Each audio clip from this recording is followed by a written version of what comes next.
ಜನಶ್ರೀ ನ್ಯೂಸ್ಗೆ ಸ್ವಾಗತ. ನಾನು ನಿತಿನ್ ಮಂಜುನಾಥ್. ತೊಣ್ಣೂರು ಕೆರೆಯಲ್ಲಿ ಅನಧಿಕೃತ ಪಂಪ್ ಸೆಟ್ ತೆರವು, ವಿದ್ಯುತ್ ಕಡಿತ, ರೈತರ ಆಕ್ರೋಶ. ಪಾಂಡವಪುರ ತಾಲೂಕಿನ ತೊಣ್ಣೂರು ಕೆರೆ ಪ್ರದೇಶದಲ್ಲಿ ರೈತರಿಂದ ಅನಧಿಕೃತವಾಗಿ ಪಂಪ್ ಸೆಟ್ಗಳನ್ನು ಚಾಲನೆ ಮಾಡುತ್ತಿರುವಂತಹ ಪ್ರಕರಣ ಬೆಳಕಿಗೆ ಬಂದಿದೆ. ತಾಲೂಕು ಆಡಳಿತ ತಿರುಮಲಾಪುರ ಬಳಿ ಕಾರ್ಯಾಚರಣೆ ನಡೆಸಿ ಅನಧಿಕೃತ ಪಂಪ್ ಸೆಟ್ಗಳನ್ನು ತೆರವುಗೊಳಿಸಿದೆ. ಜೊತೆಗೆ ವಿದ್ಯುತ್ ಇಲಾಖೆಯ ಅಧಿಕಾರಿಗಳು ಸ್ಥಳಕ್ಕೆ ಭೇಟಿ ನೀಡಿ ಹಲವಾರು ಪಂಪ್ ಸೆಟ್ಗಳ ವಿದ್ಯುತ್ ಸಂಪರ್ಕವನ್ನ ಕಡಿತಗೊಳಿಸಿದ್ದಾರೆ. ಅಧಿಕಾರಿಗಳ ಪ್ರಕಾರ ಕೆರೆಯ ನೀರನ್ನ ಕುಡಿಯುವ ನೀರಿಗಾಗಿ ಸಂರಕ್ಷಿಸಿಡಲು ಆದೇಶವಿದ್ದು ಅದನ್ನ ಪಾಲಿಸಲು ಈ ಕ್ರಮ ಕೈಗೊಳ್ಳಲಾಗಿದೆ.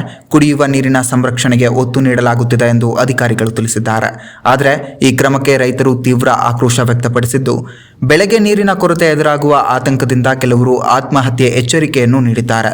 ಸುಮಾರು 50ಕ್ಕೂ ಹೆಚ್ಚಿನ ಪಂಪ್ ಸೆಟ್ಗಳ ಮೂಲಕ ರೈತರು ಕೆರೆಯಿಂದ ನೀರು ಹಾಯಿಸುತ್ತಿದ್ದರು ಎಂಬ ಮಾಹಿತಿ ಇದೆ.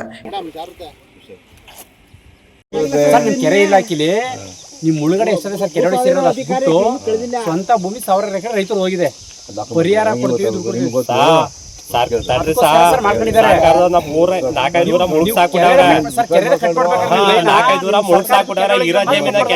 ಇದೇ ರೀತಿಯ ನಿರಂತರ ಅಪ್ಡೇಟ್ಗಳಿಗಾಗಿ ನೋಡ್ತಾ ಇರಿ ಜನಶ್ರೀ ನ್ಯೂಸ್.